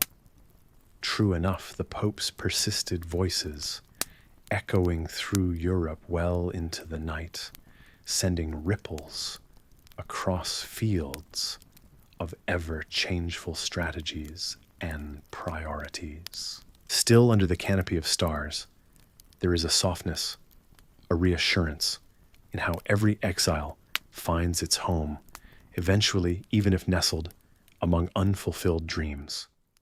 The warmth of this island cradles you in its embrace, a tender reminder that though kingdoms may fall, the spirit of adventure and curiosity never quite fades. The trails become your companion as you chart your course, through both time and space, softly soothed by the lull of nocturnal symphonies in this place, as timeless as the story it harbors. It's here that the past relaxes into your bones, whispering lullabies of history, steeped in the knowledge that the embers of a kingdom never truly die. They merely find new lands to linger. Under this enshrouding sky, you settle into the rhythm of history, beside the beguiling seas of Cyprus, feeling a part of the Phoenician, Grecian, and European tapestry, all strands interwoven through time. The tales continue to hum softly, now bidding you to drift on gentle tides of sleep, cradled by the knowing echoes of rulers past whispering stories to be carried to tomorrow. Just as the stars begin to twinkle into view, you find yourself wandering the bustling streets of a thriving city long past. The air is tinged with the fragrance of age-old spices and the whisper of silk robes sweeping across cobblestones, each merchant weaving stories of lands far and wide. As you stroll under the warm evening glow, you feel the vibrant pulse of life, filled with a serene routine even on the brink of great change. They're nestled in the heart of the market. You see silk merchants, their stalls laden with shimmering colors, each bolt of fabric telling its own hidden tale of trade routes etched across continents. They barter vigorously, the flicker of lantern light reflecting off their wares, revealing patterns as intricate as a spider's web. Did you know silk was once worth its weight in gold? A singular luxurious thread that wound through the world's ancient economies. With this thought lingering, you wonder about the world these merchants traverse, an ever-moving sea of change, bound only by the constancy of stars and seasons. You turn a corner and find yourself near the stone steps of a temple, where the chanting of priests fills the air like a gentle murmur, a soothing lullaby against the backdrop of this city's lively cadence. They stand as guardians of a spiritual realm, their prayers weaving a tapestry of human hopes and divine intercession. But you probably won't survive the complexity of ancient theological debates. Historians can't decide if those chants were pure faith or theater for the pious audience. Beyond in-shadowed alleyways and atop the city walls, guards pace steadily. Clad in armor, polished to a dull glow under the moonlight, their watchful eyes dart between shadows, alert to the city's ebbs and flows. Their presence is reassuring, a constant reminder of safety that threads through the peaceful night. Still, there's an undercurrent of tension in their watchful gaze. Was danger lurking just beyond the boundary? Or was it the quiet herald of a world destined to shift? Life here is still beautiful, a vibrant mosaic of interactions, each moment quietly monumental in its own time. Yet there's a strange stillness in the air, a gentle pause that settles in the way dusk lingers before dark. It's as if the city collectively holds its breath, sensing a coming storm on the horizon, a whisper that speaks to cycles of history, turning from one era to the next, with the inevitable grace of waves crashing on ancient shores. As you move through this landscape, you learn of their legends and whispers. Somewhere within these tales lies the mystery of the silken threads spun by mythic creatures, the lingering scent of incense drifting from altars of forgotten gods, and the haunting chime of bells echoing in the hearts of temples.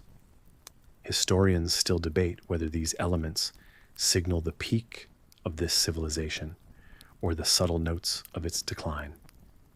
Yet here in the confluence of trade and faith, vigilance and ease, you begin to see that every end carries the essence of renewal, a cycle binding past and future in an eternal silk thread that shimmers against the backdrop of time.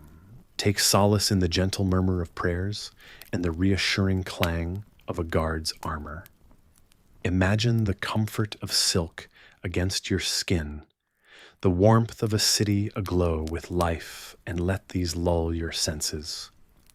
Can you feel the grand tapestry of history gently unfurling around you, welcoming you into a world both familiar and wondrously unknown?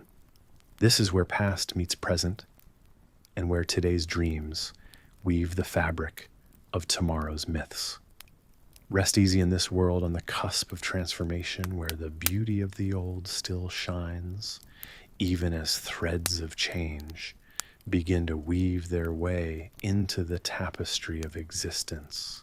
The sound is deafening, you realize, as the thunderous rumbling echoes through the ancient streets. The air is thick with the scent of battle, a mixture of salt water from the nearby sea and the unmistakable bitterness of smoke. You find yourself in Acre, a city standing against the tides of time until today. The year is 1291, and the Mamluks, fierce and determined, have breached the formidable walls. Above you, a thick plume of dark smoke curls into the sky, painting it with a mournful canopy that blocks the gentle blues of the heavens. You half expect to see the sun fighting through, but today, even the light retreats from what transpires below. In this frantic moment, you stand amidst chaos. The streets, once vibrant with traders and knights, are a turbulent sea of people. Some scramble to defend this last bastion of Crusader dreams. Others, like you, watch as hope crumbles with each wall that falls. There's an odd calmness in the center of such madness, a pause, an acceptance of the inevitable. You find yourself wandering through history's arms, past the heavy stone walls, now emblazoned with flames.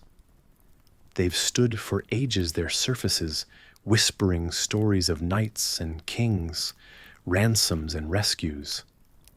Here you're reminded of how many masters the city has served, and how often it has risen again.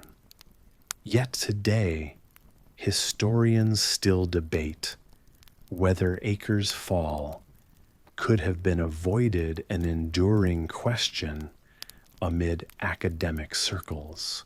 As the Mamluks push forward, led by their sultans, who crave to claim this city as their own, you recognize the strange dichotomy of human intentions.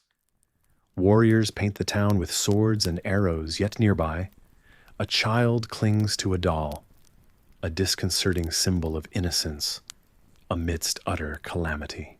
In a peculiar twist, you see the very ground beneath working against the invaders.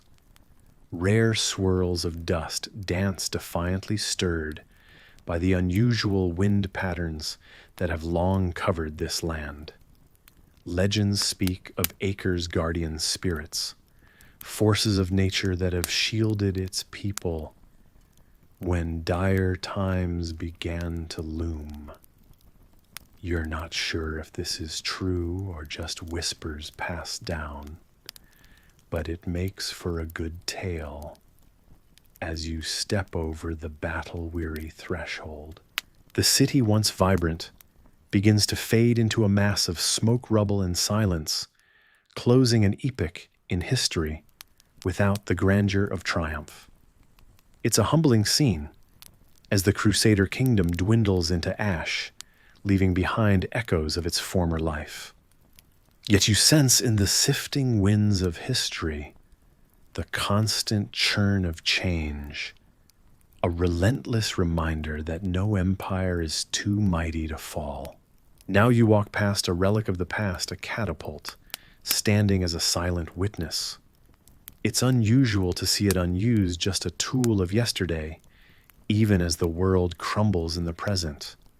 You might not survive the chaos of such an era, indeed, but your spirit wanders here, absorbing each sight, sound, and story. Is there something comforting about witnessing the end, a gentle release, allowing the world to remake itself? As the last flames flicker out, you listen to the whispers rising from the fallen stones, perhaps secrets shared by those who once walked these paths before you. Watch now as the Mamluks secure what remains. Among the victors there's no cheer, no cries of conquest. Here silence settles deeper than the ashes, reminding you again of the transience of power. You ponder those long ago debates, murmuring if this too was what the ancient scholars meant when they declared that all things must pass. Yet even as the final wall is consumed, there's a profound peace in witnessing such monumental change. Acre will live on in the memories of those who dared to stand, and in tales recounted under star-lit skies. The shadows lengthen, and you follow them into the heart of the night, lulled by the rhythmic whispers of history, certain that time, like a gentle lullaby, will always carry us forward. You walk through the bustling streets of a modern city, yet beneath your feet lies a world forgotten by many.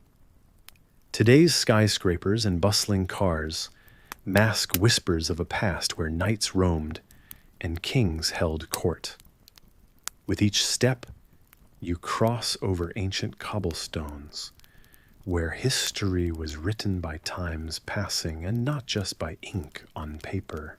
The wind carries with it a faint melody rustling through leaves and sweeping across your face, almost as if ushering you into this forgotten past. Beneath the city's asphalt lie ruins of centuries-old churches, their stones echoing the prayers of earlier pilgrims. You can almost see them in your mind's eye, hooded figures making their way through narrow, meandering alleys, clutching rosaries and murmuring ancient chants. These churches, once majestic, now humble themselves beneath the weight of progress, waiting patiently for rediscovery. Legend whispers of forgotten kings resting beneath these streets. They say when the wind is just right, you may hear a faint clattering of hooves, a jingle of chainmail, and the distant cry of "Long live the king." Of course, you probably won't survive this epic journey unscathed by its stories, but such is the risk of exploring where tangible history meets intangible legend. The Church of St. Mary, believed to be buried here, holds its own secrets. Historians still debate whether a true relic of the crucifix was housed within, brought back by the Crusader knights who swore to protect it. Perhaps it's why they continue to wage their eternal battle in whispers, one only heard by those open to listen. You pause, feeling the heavy drape of history settle over your shoulders like a knight's mantle. The drawbridge between then and now is invisible, yet palpable, bridged by imagination and the will to connect with what lies below. On another corner lurks the spirit of Prince Llewellyn, some say. His story echoes in the alleyways. Historians argue if he truly stood against such oppression with valor, or if time has softened a more brutal reality. Some nights the wind carries the sound of clashing swords and the desperate calls of men fighting for freedom. Yet you'd swear the echoes are merely the city's heartbeat. As you wander, you're reminded of a peculiar detail. Beneath some modern apartments lie remnants of an ancient hospital. Murmurs of care and healing are embedded in those stones, the laughter of recovery mingling with the cries of ailing souls. It's said that the night air is infused with rosemary's scent, planted long ago to protect against the pestilence, just like the goat fat trick you heard about earlier. A touch of ancient wisdom and superstition mingling in the air. You stroll through where another church supposedly stood. It was there some claimed that a mysterious artifact was first discovered, an intricate chalice of uncertain origin. Was it Celtic in design, or perhaps Roman historians are just as likely to argue heatedly over this as over a pint of ale, both of which you find strangely comforting. The night air grows still for a moment, cradling you in its timeless embrace. You let it guide you further, a gentle hand in the dark, leading you ever onward, winding through secrets only whispered at dusk. There is no rush, for the stories span centuries and will endure long after you depart this city's embrace. As you continue your journey, the city's vibrant life seems to pause, exhaling softly alongside you with each secret uncovered. The murmur of modern existence fades into a lull, bringing forth the gentle, comforting rustle of time's passing.